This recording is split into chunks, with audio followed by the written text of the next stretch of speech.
Assalamualaikum warahmatullahi wabarakatuh. Apa kabar anak-anak sekalian? Hari ini kita akan kuliah kembali pada pertemuan ketiga. Akan kita pada mata kuliah statistik dengan tema rata nilai. Oke.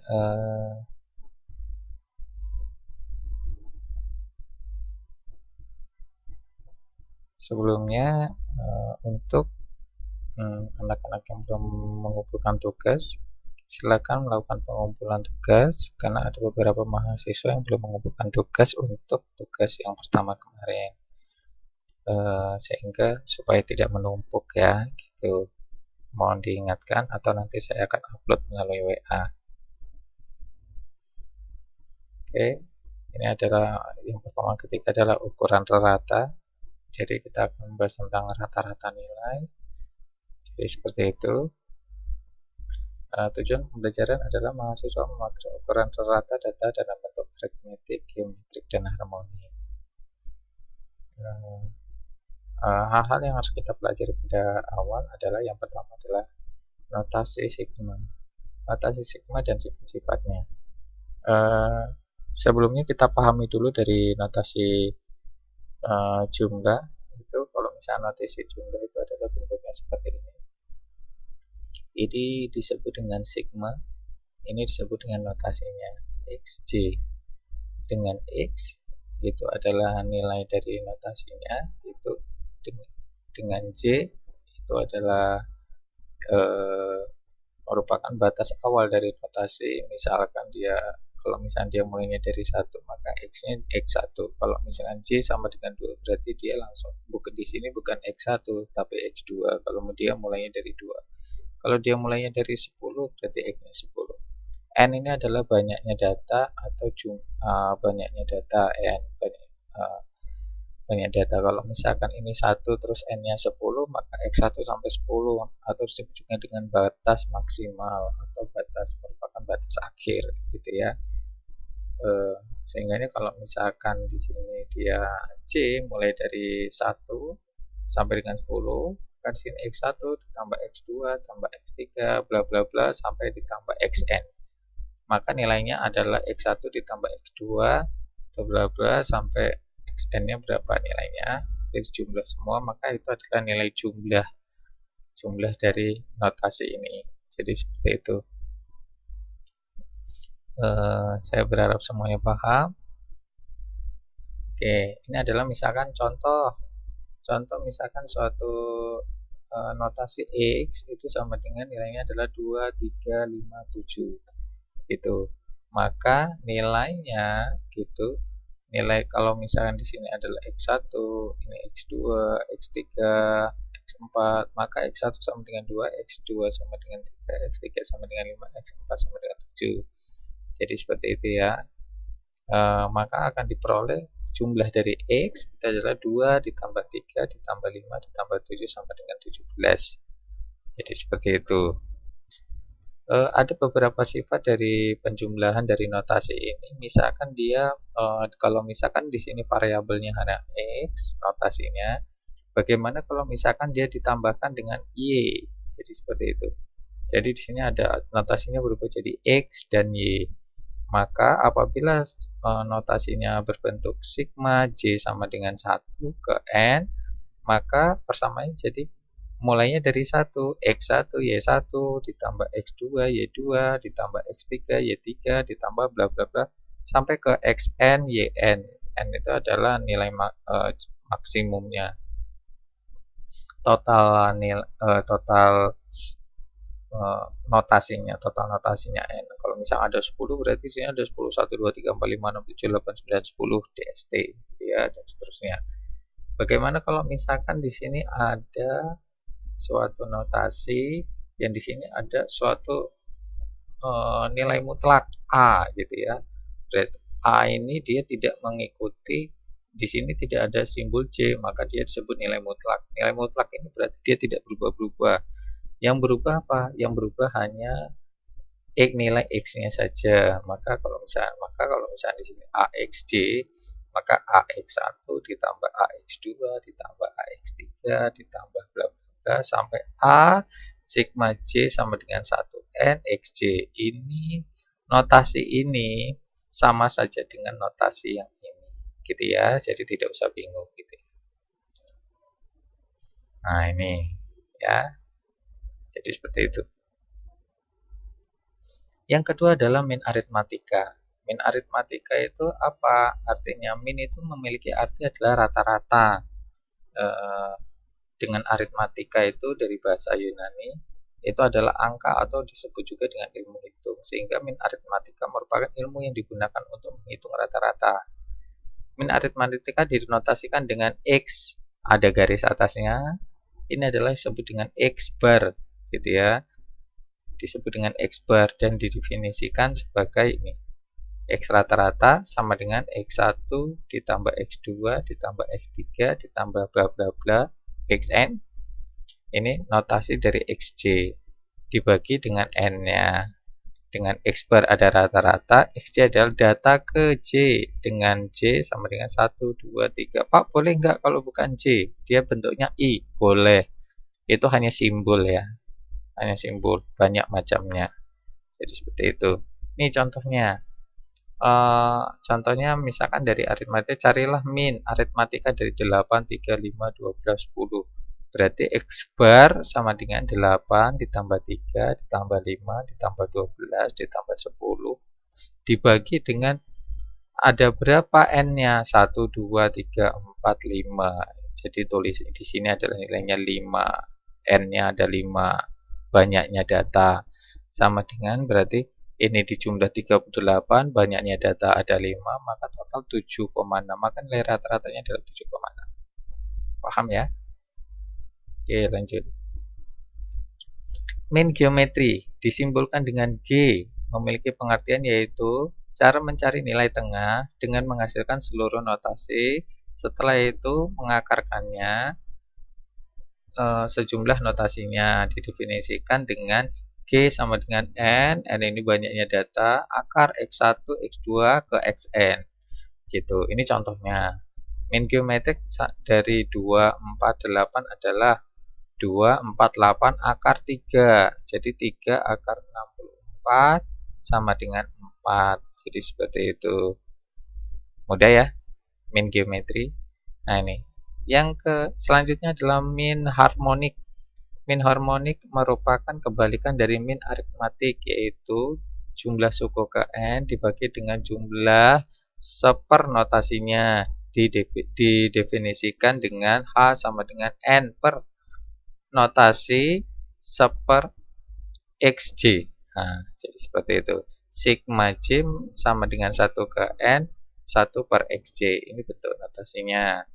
Jadi contoh min harmonik itu dari 248 adalah dengan N itu kan ada 1, 2, 3. Ini 3 dengan di sini seper XJ, jumlah seper XJ. Jadi 1 per 2 ditambah 1 per 4 ditambah 1 per 8 sama dengan 3 per 7 per 8 sama dengan 3,43. Mudah ya, ini ya. Ini adalah min harmonik. Apa hubungan dari ketiganya? Hubungan dari ketiganya adalah kalau misalkan aritmatika itu yang ini, datar ini. Dia hanya mencari rata-rata. Di sini jumlahnya berapa, ya bebas, ini ya bebas. Nanti nilainya ketemunya dia di tengah. Jadi seperti itu. Tetapi kalau misalkan geometrik, datanya berupa dia berbuah lingkaran seperti ini. Datanya. Apa keuntungannya dengan geometrik ini? Kalau misalkan tadi nilai kalau misalkan aritmatik itu semuanya datanya menjadi di tengah, kalau geometrik itu datanya itu seperti ini. Datanya mulai dari ke bawah, jadi dia detail sekali, walaupun nanti dia akan menghasilkan pada saat di sini di tengah-tengah dia menghasilkan nilai yang sama dengan aritmatik. Jadi seperti itu. Tetapi dia akan tampaknya apa? Ini adalah berbentuk seperti parabola gitu ya, seperti parabola. Jadi dia tanpa melengkung berbentuk seperti nilai eksponensial gitu ya, sehingga datanya jauh lebih teliti gitu ya, jauh lebih teliti, dan menurut saya ini jauh lebih baik gitu ya. Kalau misalkan yang geometri harmonik ini bagus juga gitu ya. Oleh karena itu dari ketiga data ini harus digunakan sesuai dengan fungsinya gitu. Kalau misalkan geometrik, apabila ada nilai yang paling tinggi itu jauh lebih kecil dibanding dengan nilai yang rendah, maka kita bisa menggunakan geometrik ini supaya dapat melihat datanya yang rendah itu seberapa. Begitupun dengan yang harmonik. Kalau yang aritmetik, nilai yang rendah itu tidak akan tampak. Yang tampak apa? Yang tampak itu cuman pokoknya nilai rata-ratanya sekian. Itu satu kelas nilai rata-ratanya sekian. Udah pokoknya seperti itu. Jadi seperti itu. Tetapi kalau geometrik, dia memang ada nilai rata-rata puncaknya. Itu adalah nilai rata-rata dari keseluruhannya, tetapi akan tampak nanti nilai yang paling kecil itu ada berapa, seperti apa bentuknya, itu jauh lebih baik. Itu. Selanjutnya adalah median. Median atau nilai tengah adalah salah satu ukuran pemusatan data, yaitu jika segugus data diurutkan dari yang terkecil sampai yang terbesar, atau yang terbesar sampai yang terkecil, nilai pengamatan yang tepat di tengah-tengah bila jumlah datanya ganjil, atau rata-rata kedua pengamatan yang di tengah bila banyaknya pengamatan genap. Ini adalah contoh untuk data ganjil 879. Pertama diurutkan dulu menjadi 789. Pak, apakah wajib diurutkan? Ya, wajib diurutkan gitu ya, supaya lebih mudah untuk mencari nilai tengahnya. Sehingga dengan mudah diketahui mediannya adalah nilainya adalah 8. Untuk genap, untuk data genap, misal 2, 8, 3, 4, 1, 8. Nah, ini harus diurutkan dulu. Pertama-tama data diurutkan menjadi 1, 2, 3, 4, 8, 8. Karena jumlah data pengamatan genap yaitu adalah 6, maka median terletak pada rata-rata dua nilai pengamatan. Ini kalau misalnya diurutkan 1, 2, 3, 4, 8, 8. Berarti nilai tengahnya itu antara 3 dan 4. Pak, ini kan 8-nya sama. Nggak masalah. Yang penting dia berada di tengah gitu ya. Kalau misalnya 7, 8, 9 yang di tengah 8. Kalau 1, 2, 3, 4, 8, 8 ini yang tengah adalah 3 dan 4. Sehingga maka mediannya adalah 3 ditambah 4. 3 ditambah 4 itu dibagi dengan 2 sama dengan 3,5. Nilai mediannya adalah 3,5 gitu ya. Disimbolkan dengan ME. Di sini belum saya tambahkan, simbol median adalah ME gitu ya. Oke, next. Kita akan bahas tentang modus. Modus itu apa? Modus itu adalah nilai yang sering muncul. Modus itu adalah nilai yang sering muncul gitu ya. Modus dari data distribusi frekuensi. Oh, ada ini yang hilang ya. Oke, nggak apa-apa. Modus itu adalah data yang sering muncul. Persamaannya adalah apa ini? Misalkan, tapi modus bisa nggak dicari? Kalau misalnya ada data bisa nggak dicari sendiri? Bisa. Karena apa? Modus itu nilai yang sering muncul. Nilai yang muncul itu seperti apa? Nilai yang paling banyak muncul misalkan. Nilai 1, nilai 1, 1, 1, 1, 1, 1, 10, 10, 10, 3, 4, 4, 4, 6, 6, 6 gitu nanti akan tampak. Oh, nilai yang sering muncul itu mana gitu ya. Ini ada keterangannya. MO adalah modus, L1 adalah batas bawah kelas modus. Batas bawah kelas modus nanti kita akan bahas. Dia ada lebar interval kelas. Sigma 1 adalah sigma, ini boleh sigma, boleh frekuensi F gitu ya. Frekuensi kelas modus dikurangi frekuensi kelas sebelumnya. Ini frekuensi 2 adalah frekuensi kelas modus dikurangi frekuensi sesudahnya. Frekuensi ini adalah banyaknya yang muncul. Paling banyak muncul kan dia, jadinya nanti yang paling banyak frekuensinya dikurangi yang sebelumnya, yang paling banyak frekuensinya dikurangi banyaknya frekuensi yang sudahnya. Contoh, nah ini contohnya. Misalkan ada data seperti ini adalah data modus. gitu ya. Ada 50, 50 sampai 54 itu 1 orang misalkan. 55 sampai 59 itu 2 orang. 60 sampai 64 itu 11 orang DST gitu ya. Jumlah total siswa itu adalah 80. Nilai yang paling sering muncul itu ternyata ada di angka 75 sampai 79. Ada 21 orang. Maka kelas modus tersebut ada di angka 75 sampai dengan 79. Nilai L1 tadi itu apa? Batas bawah kelas modus. Batas bawah kelas modus ini adalah 75. L1 itu dikurangi 0,5. Maka nilainya 74,5. Jadi seperti itu. Dengan nilai D ini adalah panjangnya kelas, jadi 75, 76, 77, 78, 79, berarti nilainya ada 5. Gitu ya, dihitungnya dari 75, 76, 77, 78, 79. Jadi panjang rentangnya, jadi rentang kelasnya ini, rentang nilainya ini adalah 5.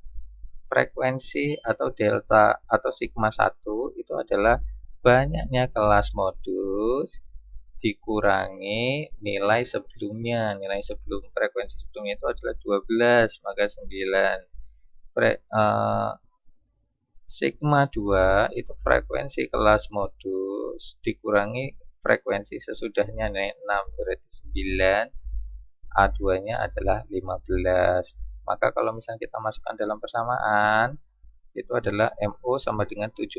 L1 nya 7,4,5, D nya adalah 5, sigma 1 nya 9 dibagi 9 ditambah 15 sama dengan 76,375. Maka modusnya modusnya itu adalah 76,375. Ini biasanya nanti dibulatkan. Dibulatkannya kalau misalkan seperti ini nilainya kecil, maka dibulatkan ke bawah menjadi 76. Berarti nilai yang sering muncul adalah 76. Kalau misalkan dia besar, misalkan 76,8 gitu ya, maka dia dibulatkan jadi 77. Maka modusnya nilai yang paling sering muncul itu adalah 77.